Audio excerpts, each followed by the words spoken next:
มากินส้มเนาะ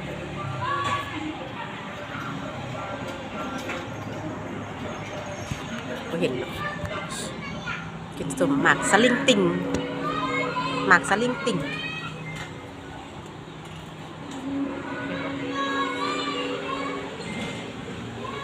เจียวเกลือ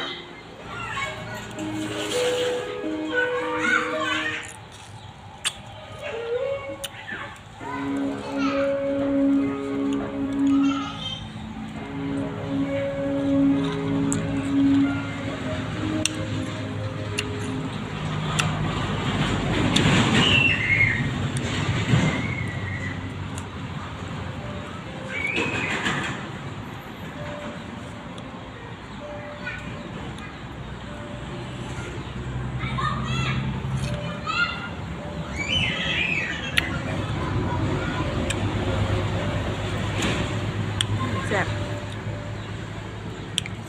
แซ่บยังพี่น้องส้มกำลังดีเลย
สวงบะ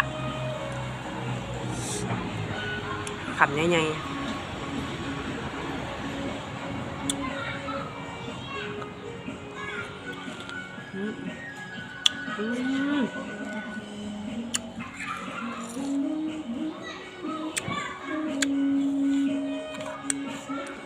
มากสลิงติ่ง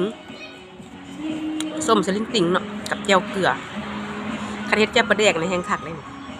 เฮ็ดเจียวปลาแดกเนี่ยน่าจะแซ่บแต่ว่าเป็นวัดเนาะเจ็บคอก็เลยกินปลาแดกบ่ได้เฮ็ดเจียวเกลือ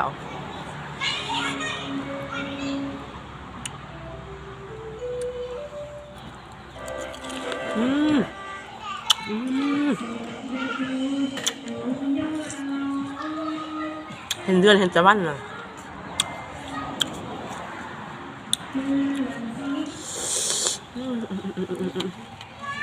คัก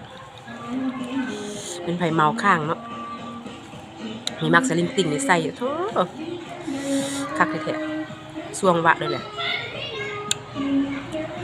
เอาอีกคำหนึ่งเนาะงวนใหญ่ๆเลย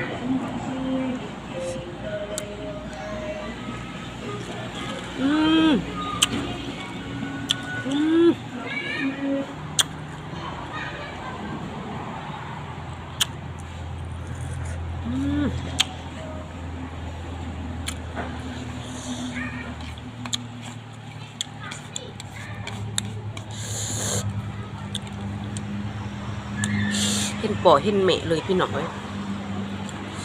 ส้มแห้ง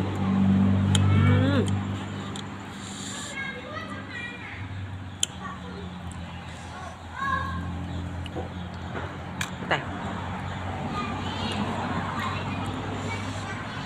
หน่อยใหญ่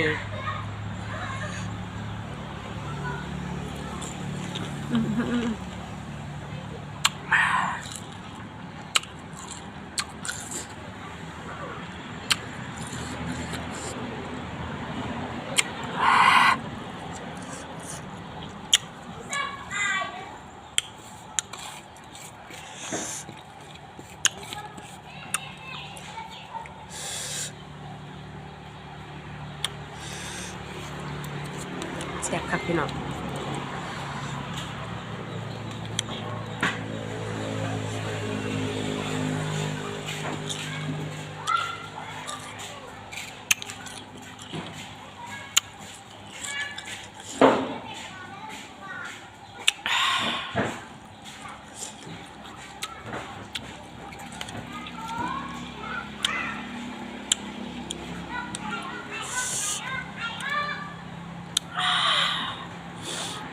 สุดยอด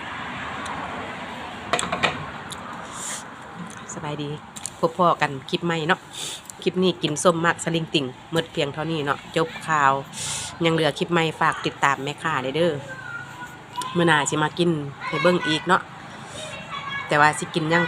บ่ทันได้ฮู้เทื่อเนาะถ้าติดตามตอนต่อไปเนาะพี่น้องเนาะหักแพงแม่ค้าเด้อติดตามแม่ค้าเด้บ๊ายบาย